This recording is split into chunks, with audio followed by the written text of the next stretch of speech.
प्रिय भक्तांनो, पैसा हा प्रत्येक व्यक्तीच्या जीवनाचा पाया आहे. जर तुमच्याकडे पैसा असेल तर तुमचे जीवन आनंद आणि समृद्धीने भरलेले असेल, परंतु जर पैशाची कमतरता असेल तर जीवन अडचणी आणि संघर्षांनी भरलेले असू शकते. म्हणजेच आपल्या जीवनात पैशाला जास्त महत्त्व आहे.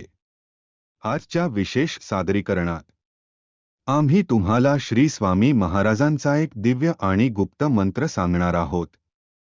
त्यामुळे तुमच्या जीवनात संपत्ती, समृद्धी आणि आनंद आणण्याची शक्ती आहे. हा मंत्र तुम्ही मन लावून 108 वेळा जप केला तर तुम्हाला अमाप संपत्ती मिळेल. एवढेच नाही तर तुम्ही तुमच्या मनात जितका विचार करता त्यापेक्षा जास्त संपत्ती आणि समृद्धी तुम्हाला मिळेल. आज तुम्ही पैशाच्या कमतरतेतून जात आहात, तर हा मंत्र तुमच्यासाठी वरदान ठरेल. तुमचे रिकामे खिसे भरतील आणि तुम्हाला संपत्तीची कमतरता भासणार नाही. जेव्हा तुमच्याकडे भरपूर पैसे असतील तेव्हा तुमच्या सर्व समस्या आपोआपच संपतील. म्हणून भक्तांनो, या मंत्राचा लाभ घेण्यासाठी तुम्हाला फक्त 108 वेळा मंत्र ऐकावा लागेल. जर तुम्हाला हा व्हिडिओ आवडला असेल तर लाईक करा आणि आमच्या चॅनेलला सबस्क्राईब आणि कमेंट बॉक्समध्ये श्री स्वामी समर्थ लिहा. चला तर मग सुरुवात करूया श्री स्वामींचा दिव्य व गुप्त मंत्राला. ओम परमसिद्ध योगेश्वराय श्री स्वामी समर्थाय नमः. ओम परमसिद्ध योगेश्वराय श्री स्वामी समर्थाय नमः. ओम परमसिद्ध योगेश्वराय श्री स्वामी समर्थाय नमः. ओम परमसिद्ध योगेश्वराय श्री स्वामी समर्थाय नमः. ओम परमसिद्ध योगेश्वराय श्री स्वामी समर्थाय नमः. ओम परमसिद्ध योगेश्वराय श्री स्वामी समर्थाय नमः.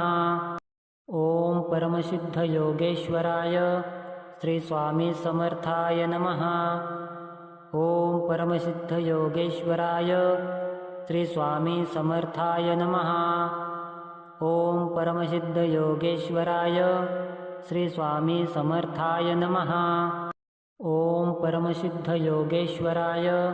श्री स्वामी समर्थाय नमः.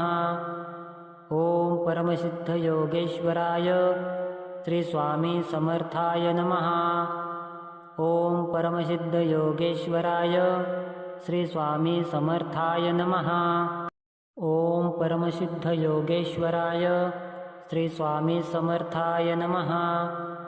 ओम परमसिद्ध योगेश्वराय श्री स्वामी समर्थाय नमः. ओम परमसिद्ध योगेश्वराय श्री स्वामी समर्थाय नमः. ओम परमसिद्ध योगेश्वराय श्री स्वामी समर्थाय नमः. ओम परमसिद्ध योगेश्वराय श्री स्वामी समर्थाय नमः. ओम परमसिद्ध योगेश्वराय श्री स्वामी समर्थाय नमः. ओम परमसिद्ध योगेश्वराय श्री स्वामी समर्थाय नमः. ओम परमसिद्ध योगेश्वराय श्री स्वामी समर्थाय नमः. ओम परमसिद्ध योगेश्वराय श्री स्वामी समर्थाय नमः. ओम परमसिद्ध योगेश्वराय श्री स्वामी समर्थाय नमः. ओम परमसिद्ध योगेश्वराय श्री स्वामी समर्थाय नमः. ओम परमसिद्ध योगेश्वराय श्री स्वामी समर्थाय नमः. ओम परमसिद्ध योगेश्वराय श्री स्वामी समर्थाय नमः. ओम परमसिद्ध योगेश्वराय श्री स्वामी समर्थाय नमः. ओम परमसिद्ध योगेश्वराय श्री स्वामी समर्थाय नमः. ओम परमसिद्ध योगेश्वराय श्री स्वामी समर्थाय नमः. ओम परमसिद्ध योगेश्वराय श्री स्वामी समर्थाय नमः. ओम परमसिद्ध योगेश्वराय श्री स्वामी समर्थाय नमः. ओम परमसिद्ध योगेश्वराय श्री स्वामी समर्थाय नमः. ओम परमसिद्ध योगेश्वराय श्री स्वामी समर्थाय नमः. ओम परमसिद्ध योगेश्वराय श्री स्वामी समर्थाय नमः. ओम परमसिद्ध योगेश्वराय श्री स्वामी समर्थाय नमः. ओम परमसिद्ध योगेश्वराय श्री स्वामी समर्थाय नमः. ओम परमसिद्ध योगेश्वराय श्री स्वामी समर्थाय नमः. ओम परमसिद्ध योगेश्वराय श्री स्वामी समर्थाय नमः. ओम परमसिद्ध योगेश्वराय श्री स्वामी समर्थाय नमः. ओम परमसिद्ध योगेश्वराय श्री स्वामी समर्थाय नमः. ओम परमसिद्ध योगेश्वराय श्री स्वामी समर्थाय नमः. ओम परमसिद्ध योगेश्वराय श्री स्वामी समर्थाय नमः. ओम परमसिद्ध योगेश्वराय श्री स्वामी समर्थाय नमः. ओम परमसिद्ध योगेश्वराय श्री स्वामी समर्थाय नमः. ओम परमसिद्ध योगेश्वराय श्री स्वामी समर्थाय नमः. ओम परमसिद्ध योगेश्वराय श्री स्वामी समर्थाय नमः. ओम परमसिद्ध योगेश्वराय श्री स्वामी समर्थाय नमः. ओम परमसिद्ध योगेश्वराय श्री स्वामी समर्थाय नमः. ओम परमसिद्ध योगेश्वराय श्री स्वामी समर्थाय नमः. ओम परमसिद्ध योगेश्वराय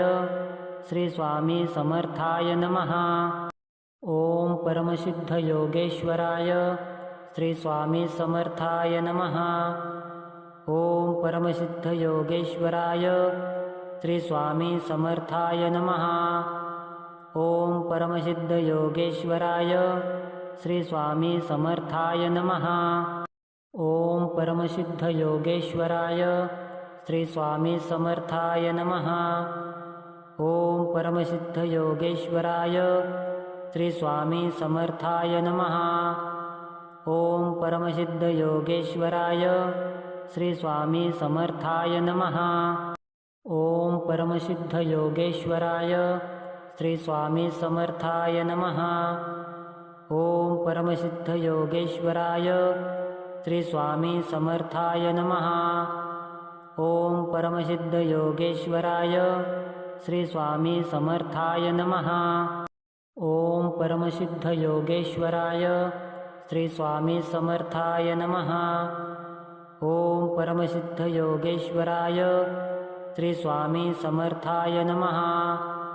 ओम परमसिद्ध योगेश्वराय श्री स्वामी समर्थाय नमः. ओम परमसिद्ध योगेश्वराय श्री स्वामी समर्थाय नमः. ओम परमसिद्ध योगेश्वराय श्री स्वामी समर्थाय नमः. ओम परमसिद्ध योगेश्वराय श्री स्वामी समर्थाय नमः. ओम परमसिद्ध योगेश्वराय श्री स्वामी समर्थाय नमः. ओम परमसिद्ध योगेश्वराय श्री स्वामी समर्थाय नमः. ओम परमसिद्ध योगेश्वराय श्री स्वामी समर्थाय नमः. ओम परमसिद्ध योगेश्वराय श्री स्वामी समर्थाय नमः. ओम परमसिद्ध योगेश्वराय श्री स्वामी समर्थाय नमः. ओम परमसिद्ध योगेश्वराय श्री स्वामी समर्थाय नमः. ओम परमसिद्ध योगेश्वराय श्री स्वामी समर्थाय नमः. ओम परमसिद्ध योगेश्वराय श्री स्वामी समर्थाय नमः. ओम परमसिद्ध योगेश्वराय श्री स्वामी समर्थाय नमः. ओम परमसिद्ध योगेश्वराय श्री स्वामी समर्थाय नमः. ओम परमसिद्ध योगेश्वराय श्री स्वामी समर्थाय नमः. ओम परमसिद्ध योगेश्वराय श्री स्वामी समर्थाय नमः. ओम परमसिद्ध योगेश्वराय श्री स्वामी समर्थाय नमः. ओम परमसिद्ध योगेश्वराय श्री स्वामी समर्थाय नमः. ओम परमसिद्ध योगेश्वराय श्री स्वामी समर्थाय नमः. ओम परमसिद्धयोगेश्वराय श्री स्वामी समर्थाय नमः। ओम परमसिद्धयोगेश्वराय श्री स्वामी समर्थाय नमः। ओम परमसिद्धयोगेश्वराय श्री स्वामी समर्थाय नमः। ओम परमसिद्धयोगेश्वराय श्री स्वामी समर्थाय नमः। ओम परमसिद्धयोगेश्वराय श्री स्वामी समर्थाय नमः। ओम परमसिद्धयोगेश्वराय श्री स्वामी समर्थाय नमः। ओम परमसिद्धयोगेश्वराय श्री स्वामी समर्थाय नमः। ओम परमसिद्धयोगेश्वराय श्री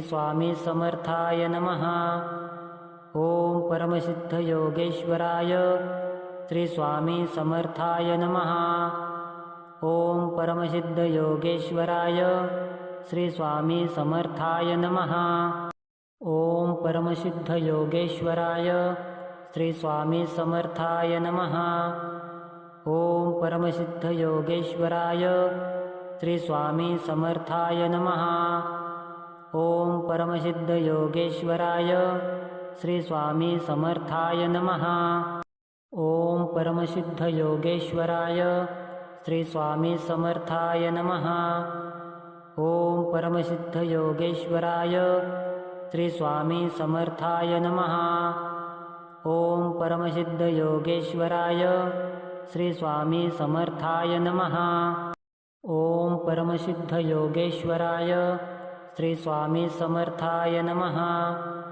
ओम परमसिद्धयोगेश्वराय श्री स्वामी समर्थाय नमः। ओम परमसिद्धयोगेश्वराय श्री स्वामी समर्थाय नमः।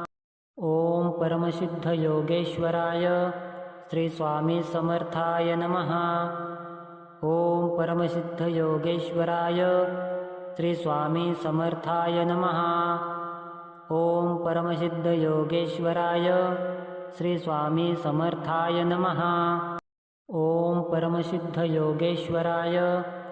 स्वामी समर्थाय नमः। ओम परमसिद्धयोगेश्वराय श्री स्वामी समर्थाय नमः। ओम परमसिद्धयोगेश्वराय श्री स्वामी समर्थाय नमः। ओम परमसिद्धयोगेश्वराय श्री स्वामी समर्थाय नमः। ओम परमसिद्धयोगेश्वराय श्री स्वामी समर्थाय नमः। ओम परमसिद्धयोगेश्वराय श्री स्वामी समर्थाय नमः। ओम परमसिद्धयोगेश्वराय श्री स्वामी समर्थाय नमः।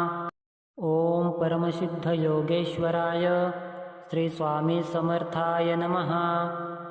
ओम परमसिद्धयोगेश्वराय श्री स्वामी समर्थाय नमः। ओम परमसिद्धयोगेश्वराय श्री स्वामी समर्थाय नमः। ओम परमसिद्धयोगेश्वराय श्री स्वामी समर्थाय नमः। ओम परमसिद्धयोगेश्वराय श्री स्वामी समर्थाय नमः। ओम परमसिद्धयोगेश्वराय श्री स्वामी समर्थाय नमः। ओम परमसिद्धयोगेश्वराय श्री स्वामी समर्थाय नमः। ओम परमसिद्धयोगेश्वराय श्री स्वामी समर्थाय नमः। ओम परमसिद्धयोगेश्वराय श्री स्वामी समर्थाय नमः। ओम परमसिद्धयोगेश्वराय श्री स्वामी समर्थाय नमः। ओम परमसिद्धयोगेश्वराय श्री स्वामी समर्थाय नमः। ओम परमसिद्धयोगेश्वराय श्री स्वामी समर्थाय नमः। ओम परमसिद्धयोगेश्वराय श्री स्वामी समर्थाय नमः। ओम परमसिद्धयोगेश्वराय श्री स्वामी समर्थाय नमः। ओम परमसिद्धयोगेश्वराय श्री स्वामी समर्थाय नमः। ओम परमसिद्धयोगेश्वराय श्री स्वामी समर्थाय नमः। ओम परमसिद्धयोगेश्वराय श्री स्वामी समर्थाय नमः। ओम परमसिद्धयोगेश्वराय श्री स्वामी समर्थाय नमः। ओम परमसिद्ध योगेश्वराय श्री स्वामी समर्थाय नमः। ओम परमसिद्ध योगेश्वराय श्री स्वामी समर्थाय नमः। ओम परमसिद्ध योगेश्वराय श्री स्वामी समर्थाय नमः। ओम परमसिद्ध योगेश्वराय श्री स्वामी समर्थाय नमः। ओम परमसिद्ध योगेश्वराय श्री स्वामी समर्थाय नमः। ओम परमसिद्ध योगेश्वराय श्री स्वामी समर्थाय नमः। ओम परमसिद्ध योगेश्वराय श्री स्वामी समर्थाय नमः। ओम परमसिद्ध योगेश्वराय श्री स्वामी समर्थाय नमः। ओम परमसिद्ध योगेश्वराय श्री स्वामी समर्थाय नमः।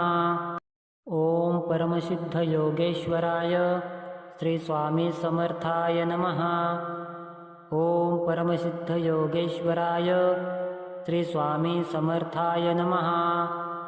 ओम परमसिद्ध योगेश्वराय श्री स्वामी समर्थाय नमः। ओम परमसिद्ध योगेश्वराय श्री स्वामी समर्थाय नमः। ओम परमसिद्ध योगेश्वराय श्री स्वामी समर्थाय नमः। ओम परमसिद्ध योगेश्वराय श्री स्वामी समर्थाय नमः। ओम परमसिद्ध योगेश्वराय श्री स्वामी समर्थाय नमः। ओम परमसिद्ध योगेश्वराय श्री स्वामी समर्थाय नमः। ओम परमसिद्ध योगेश्वराय श्री स्वामी समर्थाय नमः। ओम परमसिद्ध योगेश्वराय श्री स्वामी समर्थाय नमः। ओम परमसिद्ध योगेश्वराय श्री स्वामी समर्थाय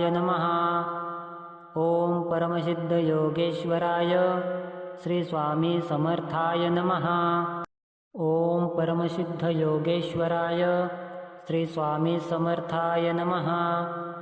ओम परमसिद्ध योगेश्वराय श्री स्वामी समर्थाय नमः। ओम परमसिद्ध योगेश्वराय श्री स्वामी समर्थाय नमः। ओम परमसिद्ध योगेश्वराय श्री स्वामी समर्थाय नमः। ओम परमसिद्ध योगेश्वराय श्री स्वामी समर्थाय नमः।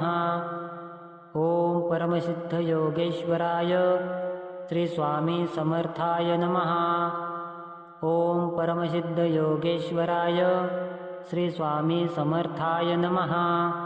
ओम परमसिद्ध योगेश्वराय श्री स्वामी समर्थाय नमः। ओम परमसिद्ध योगेश्वराय श्री स्वामी समर्थाय नमः। ओम परमसिद्ध योगेश्वराय श्री स्वामी समर्थाय नमः। ओम परमसिद्ध योगेश्वराय श्री स्वामी समर्थाय नमः। ओम परमसिद्ध योगेश्वराय श्री स्वामी समर्थाय नमः। ओम परमसिद्ध योगेश्वराय श्री स्वामी समर्थाय नमः। ओम परमसिद्ध योगेश्वराय श्री स्वामी समर्थाय नमः। ओम परमसिद्ध योगेश्वराय श्री स्वामी समर्थाय नमः।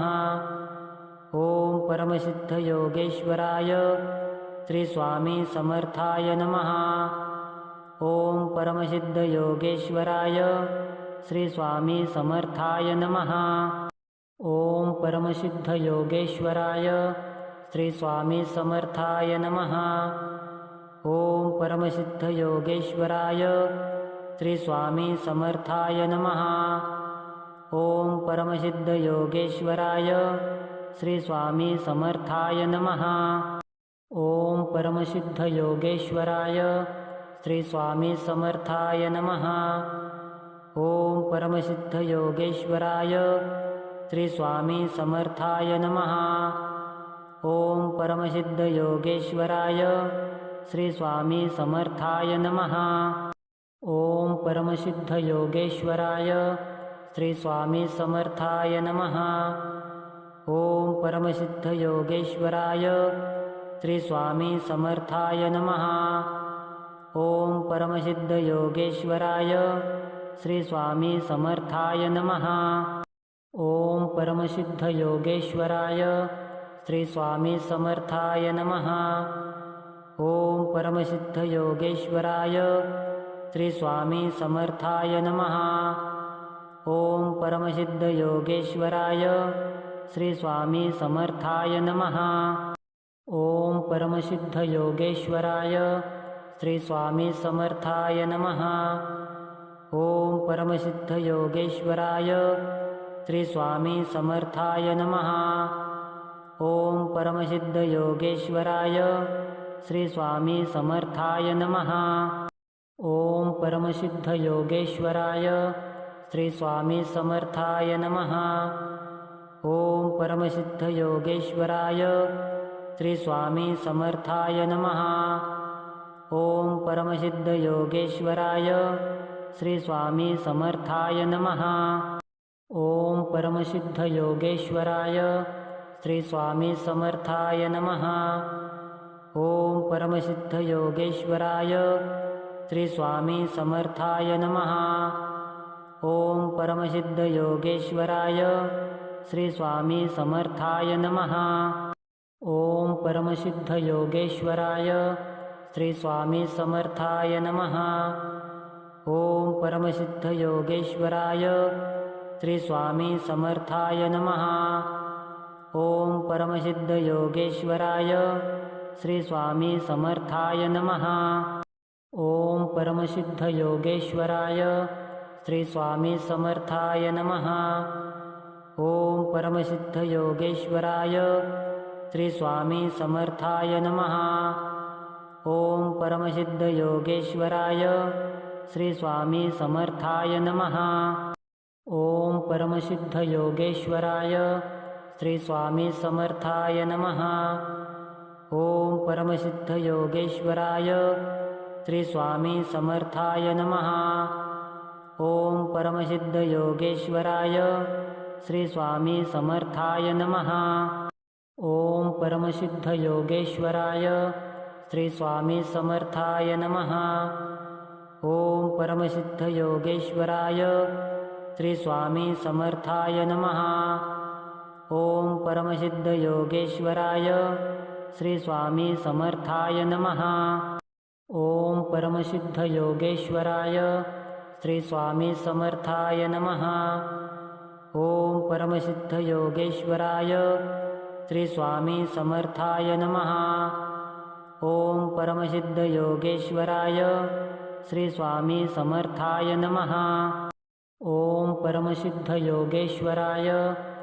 स्वामी समर्थाय नमः। ओम परमसिद्धयोगेश्वराय श्री स्वामी समर्थाय नमः।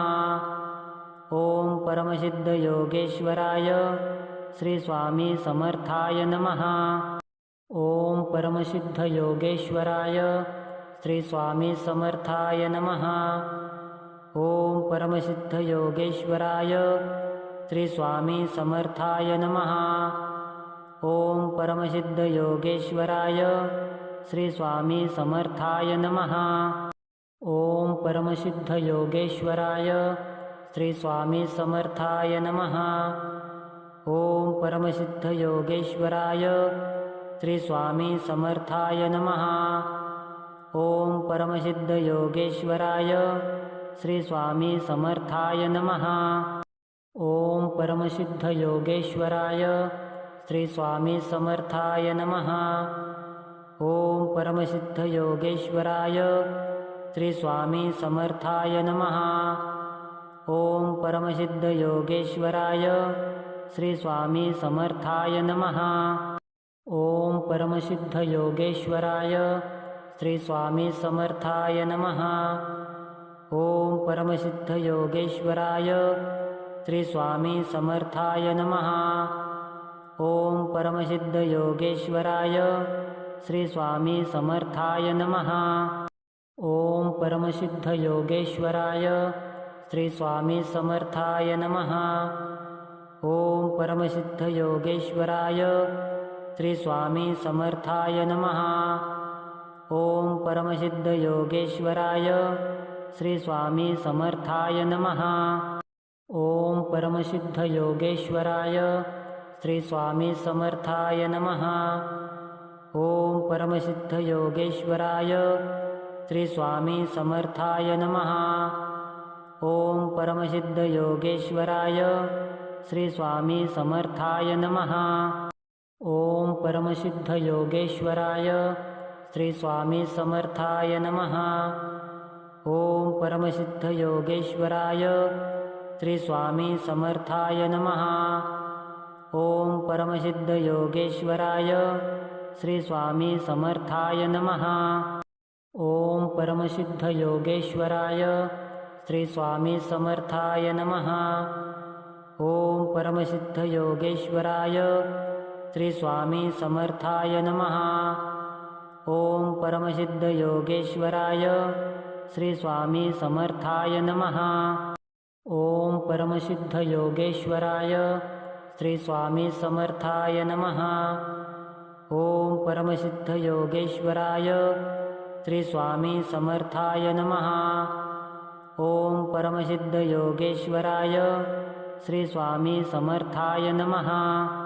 ओम परमसिद्ध योगेश्वराय श्री स्वामी समर्थाय नमः। ओम परमसिद्ध योगेश्वराय श्री स्वामी समर्थाय नमः। ओम परमसिद्ध योगेश्वराय श्री स्वामी समर्थाय नमः। ओम परमसिद्ध योगेश्वराय श्री स्वामी समर्थाय नमः। ओम परमसिद्ध योगेश्वराय श्री स्वामी समर्थाय नमः। ओम परमसिद्ध योगेश्वराय श्री स्वामी समर्थाय नमः। ओम परमसिद्ध योगेश्वराय श्री स्वामी समर्थाय नमः।